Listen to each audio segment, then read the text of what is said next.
Whoa, whoa, whoa. Man. I can't breathe. I can't breathe. Doug Hafner fought rush hour traffic tonight, worried about his grandfather and his home. It's been a good house. I grew up there.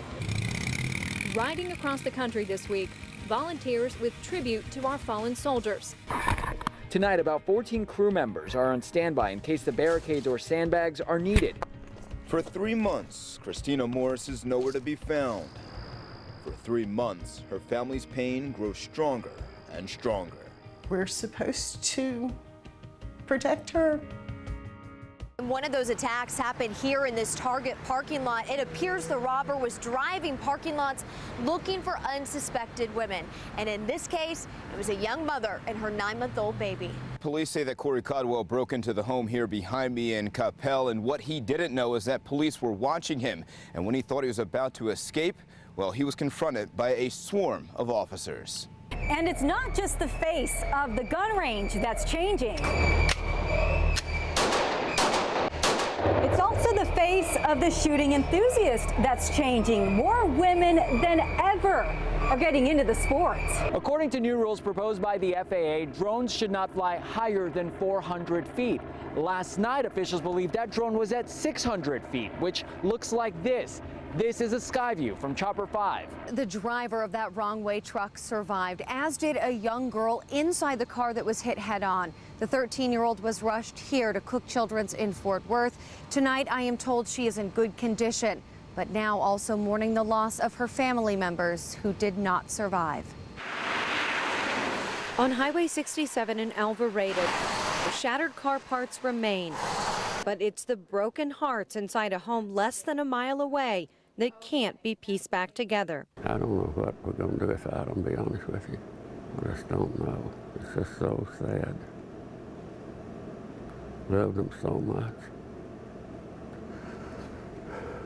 Eldon Abshire is at times speechless as he talks about his granddaughter, 22-year-old Miranda Abshire, and her 2 sons, 2-year-old Cruz and 5-year-old Adrian.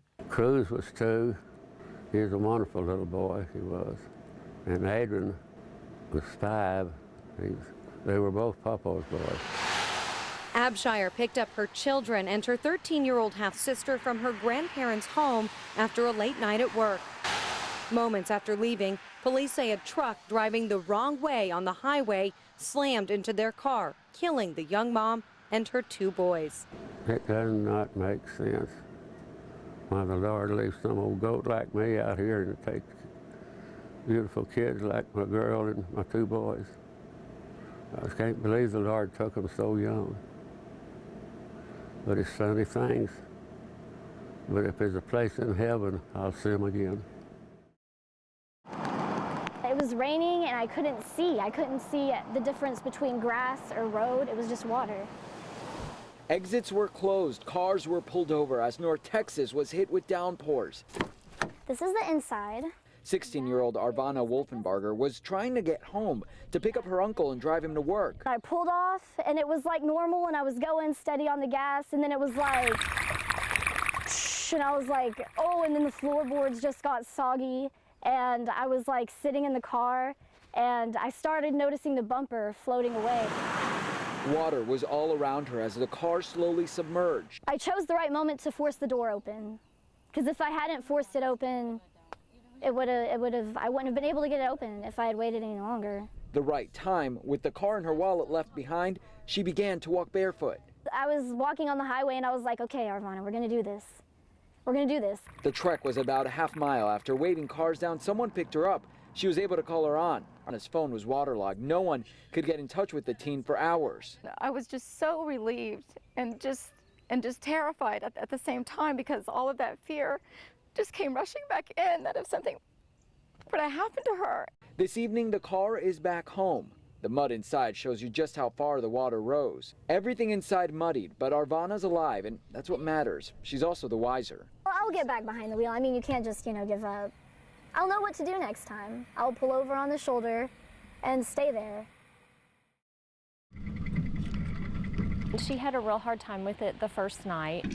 She's had nightmares the last couple nights. She said she's never going to go to the park again by herself, ever. 2 days before Halloween, and the creature haunting Kim Race's daughter is a predator on a bike. My daughter said, that's the man who just pulled down his pants in front of us.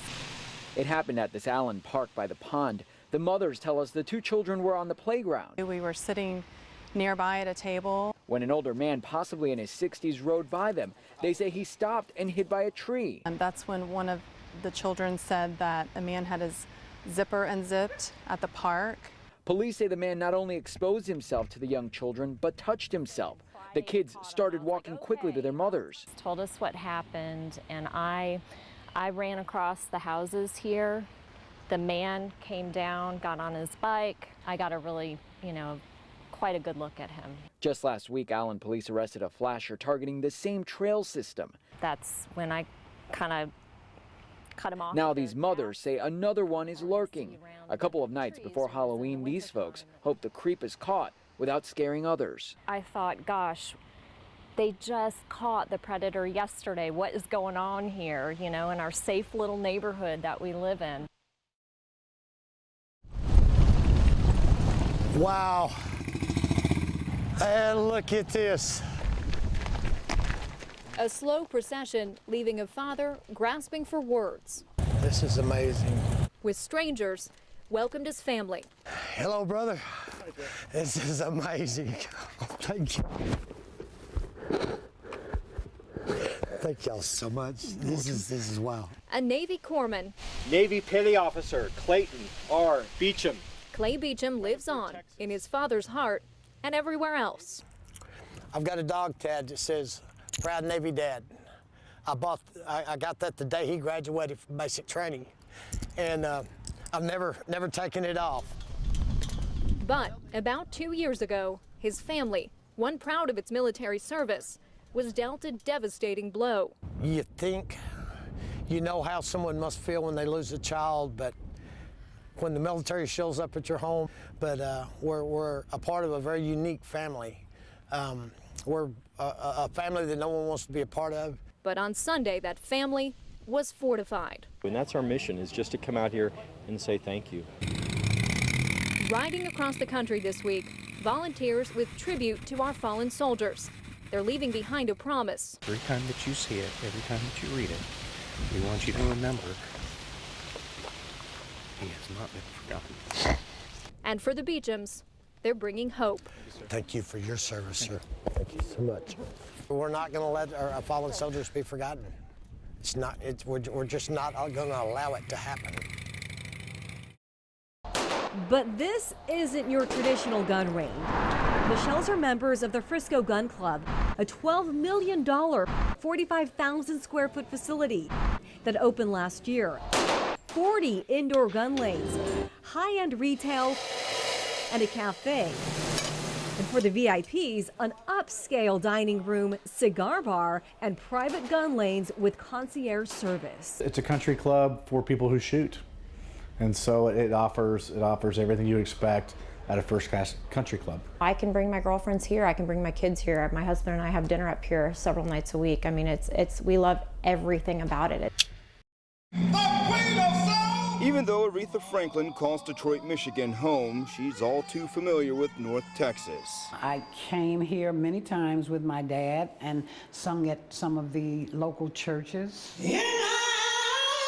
Her first performance in Dallas was at a church when she was a teenager. Nearly 6 decades later, her audience is much bigger, coming back to North Texas every 3 to 4 years to perform in front of adoring fans. They were super, really super. A beautiful cross-section of people, young adult. Her music touches people of many generations, and at the age of 72, Franklin has no plans to retire soon. I have no plans to retire, no. 72, please. Today, 72 is what, 52? With all of the exercise regimens and medical advancements and so on. 72 is 52. For me, I feel 52. In a Minnie Mouse t-shirt before a performance for a City Square fundraiser in Dallas, Franklin and I stopped to take a selfie. We look like we're in the fun house. And I'm all shiny. It's her love for singing and performing that keeps her going. You know, I'll probably be somewhere laying down on a couch. Give me the microphone, please. Give me the microphone. R-E-S-P-E-C. Johnny Archer, NBC 5, but still going. Right.